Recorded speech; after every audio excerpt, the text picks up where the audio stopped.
Week 1 of the Philadelphia Eagles mandatory minicamp is officially in the books, and that gives us not only more news, notes, highlights, observations to talk about, but also, more importantly, the Eagles don't have practice again until the middle of July, so they have a massive break. And in this video, I kind of wanted to break down not only some guys who are standing out, looking good, and, made a major jump up this, maybe depth chart over OTAs and mandatory minicamp, but I also want to break down what you guys should be preparing for as we head to training camp. Now, before we jump into the video and break down everything you need to know, I need you guys to do me a massive favor, and I want to give a big shout out to all of the Philadelphia Eagles media team, the reporters out there that work so hard each and every single day to get these highlights out for us. And without them, these videos aren't really possible. So do me a favor, go follow them on Twitter. You're going to see their ads at the top left of your screen throughout the entirety of this video. So do me a favor and go follow them if you haven't already done so.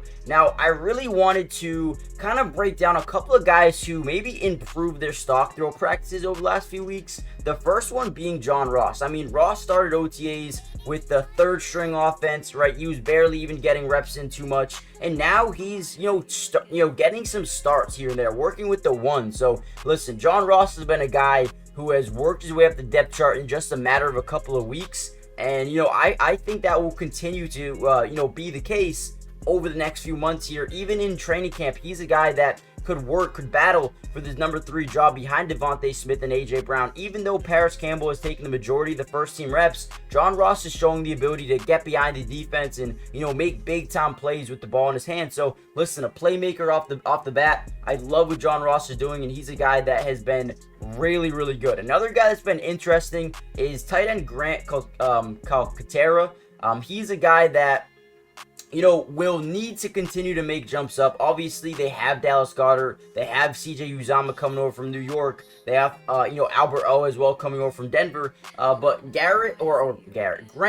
Grant is a guy who is just working very hard, putting the work in every single day and making sure he is putting himself in the prime position to be the backup tight end come start of the season. And I think he's actually put himself in a really good spot to do so. Another guy who's looked really good, and a couple of guys who have looked insanely good, right? And we've said this throughout the entirety of camp so far: Ringo, Isaiah Rodgers, and Cooper DeJean. These guys are standing out in the DB room. And what's interesting is the Eagles have 3 guys they really like, right? Darius Slay, Avonte Maddox, and Quinyon Mitchell, right? Those are the 3 guys, or obviously James Bradbury as well. But there's these couple of guys here in Isaiah Rodgers, who is, quite frankly, making a case to be a starting DB on the boundary for this season, right? Ringo, same thing. He's making a case to be the day 1 starter alongside Darius Slay on the boundary. And then you have Cooper DeJean, who is making a case to be your starting nickel. I mean, dude, these guys are breaking out in camp.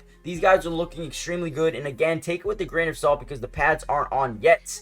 But man, when you talk about just overall effectiveness, productiveness, and versatility, all 3 of these guys have it. And interestingly enough, Isaiah Rodgers has not only been really good in terms of just playing a DB role, but he's also going to be their starting kick returner, an explosive guy, an explosive playmaker with the football in his hands, right? So not only can he, be someone who is productive on defense, but also special teams as well. And get this, he has actually been warming up with wide receivers, catching balls, going through wide receiver drills. Now, I don't know why they're doing that, if they even have any intention to play him at wide receiver, or if they just want to make sure his hands are right, so that way when he gets in the game defensively, he can catch almost every football, and every pass that comes his way, he's going to make sure that he turns into a turnover or 6 points in the other direction. Also, you need to have really good hands as a punt returner and a kick returner as well. So I do think that Isaiah Rodgers is giving you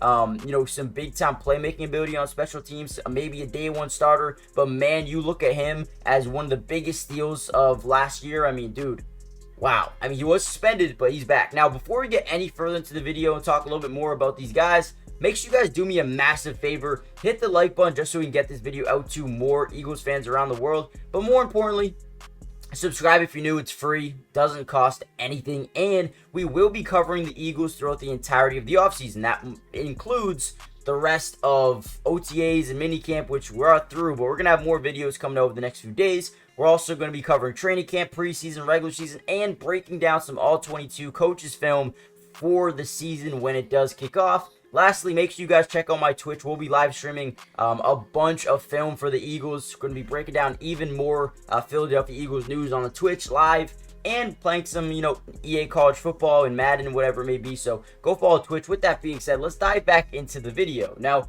another guy who's looked really good is Ringo. I mean, I talk so much about Isaiah Rodgers, but man, Ringo has been insane as well, making big time plays on AJ Brown, making big time plays on, some of the wide receivers here.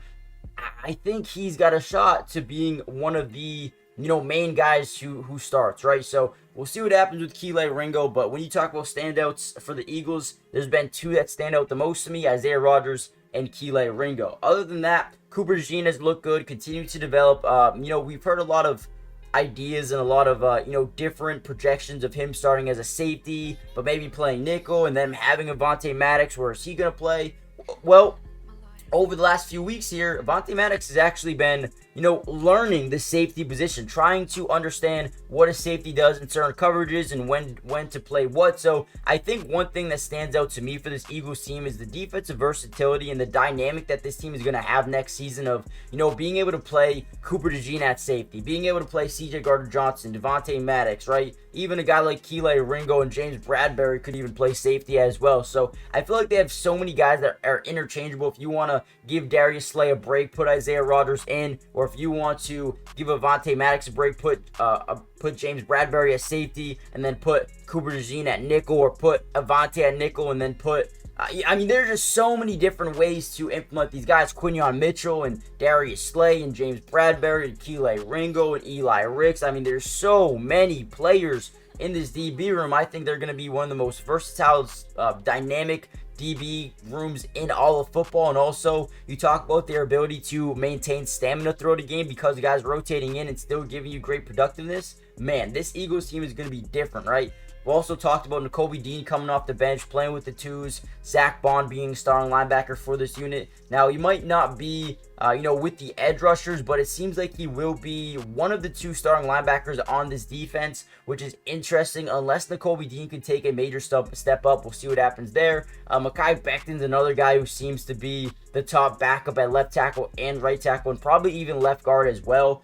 He's a guy that, honestly, winning the starting job at one of the positions might not even be ruled out, right? Right guard, left guard. He might be a guy that can jump up and get a starting nod on this team. So overall, I'm going to say there's a bunch of guys who are looking good. The DB room, Zach Bond, Grant Calcaterra, John Ross, right? There's been some other guys as well. I'm going to be making a part 2. I don't want this video to get too long. So if you guys do want a part 2, comment down below part 2. Hit the like button, subscribe if you're new, join the family.